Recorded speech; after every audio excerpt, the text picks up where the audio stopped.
huyeron de la pesadilla de Maduro para terminar en prisiones migratorias de Estados Unidos.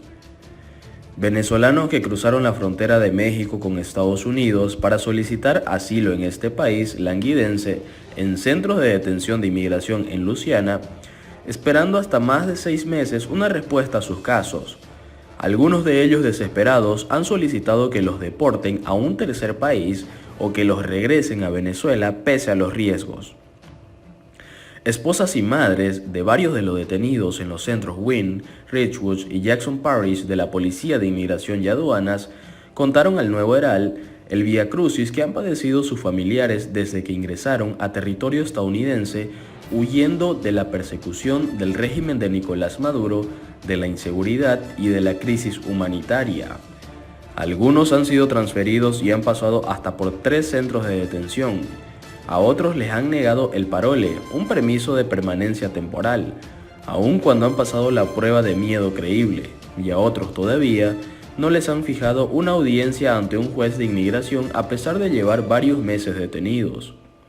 Todo el mundo sale de Venezuela huyendo de la persecución política y lo que no esperan es venir a Estados Unidos a enfrentar una pesadilla peor. Salir de Venezuela donde no hay libertad para venir a estar en el exilio sin libertad es muy traumático, dijo José Colina, presidente de la organización Venezolanos Perseguidos Políticos en el Exilio. El ICE informó al Nuevo Herald que el área de responsabilidad de su oficina en Nueva Orleans tenía bajo custodia a 320 venezolanos, según cifras del 16 de noviembre. Ese ahora incluye los estados de Alabama, Arkansas, Luisiana, Mississippi y Tennessee. Margarita Chalhoub relató que su hijo, Semer José Humeidan, lleva 8 años detenido, de los cuales han pasado 5 en el Wynn Correctional Center. Tras ingresar por la frontera, Humeidan ha estado en 3 centros de inmigración, pasó la prueba de miedo creíble en Texas y 3 veces le han negado el parole. Me parece inhumano, lo que quiero es que suelten a mi hijo. Él tiene familia en Estados Unidos y tiene un patrocinador, dijo Chalhoub en una entrevista desde Venezuela. Su hijo es un activista político de 29 años oriundo del estado venezolano Zulia, quien decidió venir a Estados Unidos tras ser detenido, sin que las autoridades de su país le dijeran los motivos, y ser golpeado salvajemente y liberado al día siguiente. Antes lo habían amenazado con matarlo si no dejaba de participar en manifestaciones contra Maduro, y desconocidos dispararon a la fachada de su casa. En un caso similar, Yuseli Fernanda Rincón Boscán relató que su esposo, Jesús Alberto Peroso Roble, venezolano, después de cruzar la frontera el verano pasado, estuvo encerrado en un centro de detención de Tallahassee, Mississippi, donde le aprobaron la prueba de miedo creíble y luego fue trasladado a Luisiana. Días después solicitó el parole y se lo negaron. Su esposa aseguró que en Venezuela miembros del antiguo Departamento de Investigación contra la Extorsión y el Secuestro del Estado Zulia los amenazaron. Dispararon contra la fachada de la empresa familiar y de la casa y los querían extorsionar, porque nosotros teníamos que alinearnos con ellos.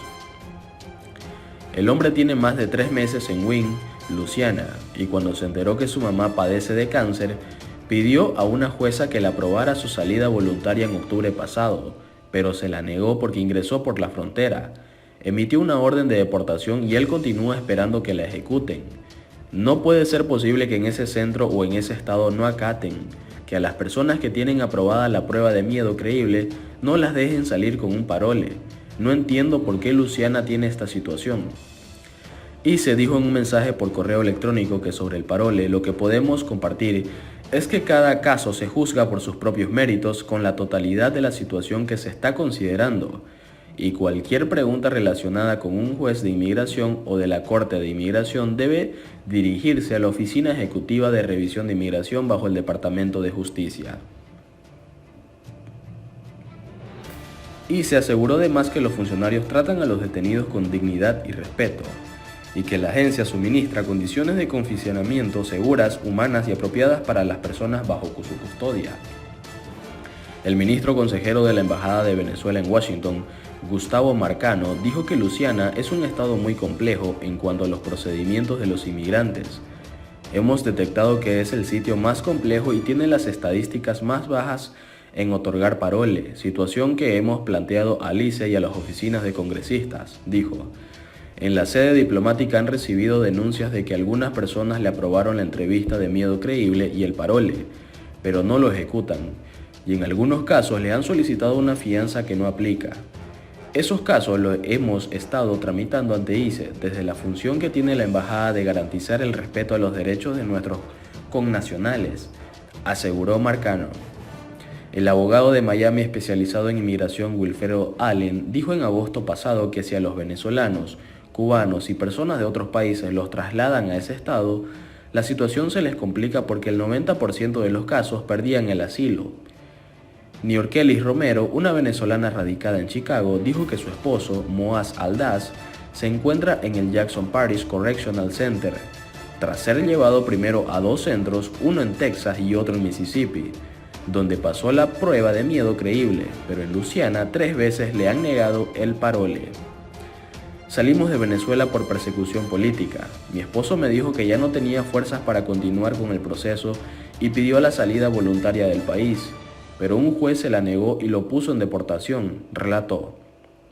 Aldaz sigue detenido y su esposa cree que una de las razones de por qué no ha sido deportado todavía podría ser que no hay vuelos directos entre Estados Unidos y Venezuela.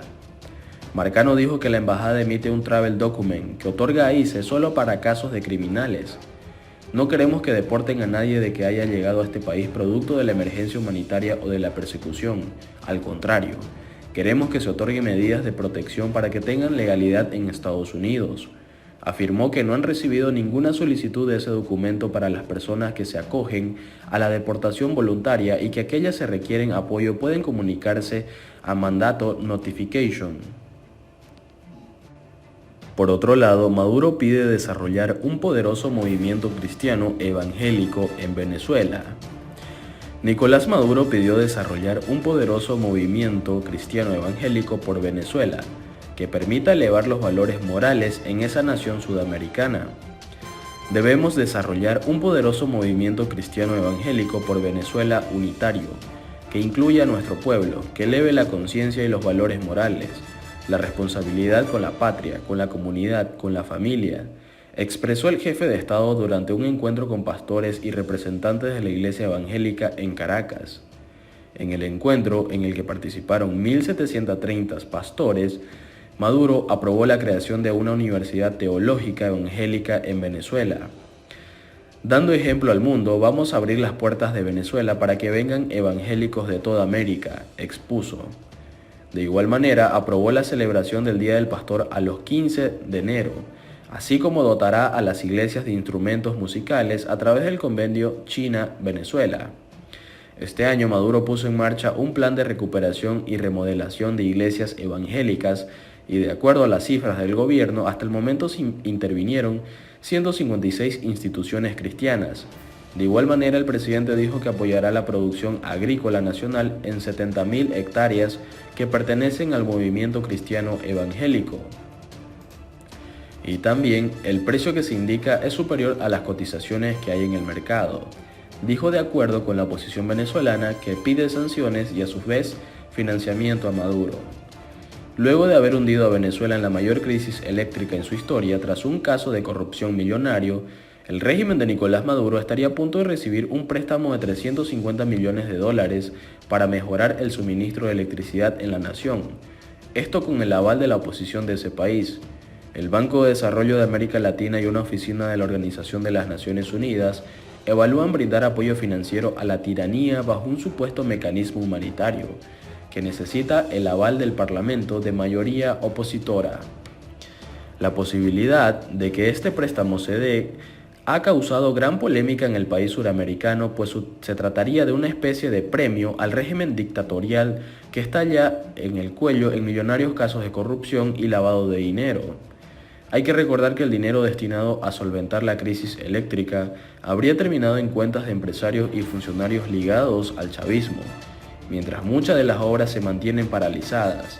Que la CAF le otorgue un millonario préstamo a la tiranía de Maduro y que el Parlamento venezolano lo apruebe. También puede significar el reconocimiento del régimen que hoy usurpa el poder, pues el dinero no sería entregado al gobierno interino de Juan Guaidó, sino a la tiranía venezolana. También están quienes defienden el otorgamiento del préstamo ante la urgencia de solventar la crisis eléctrica en el país suramericano.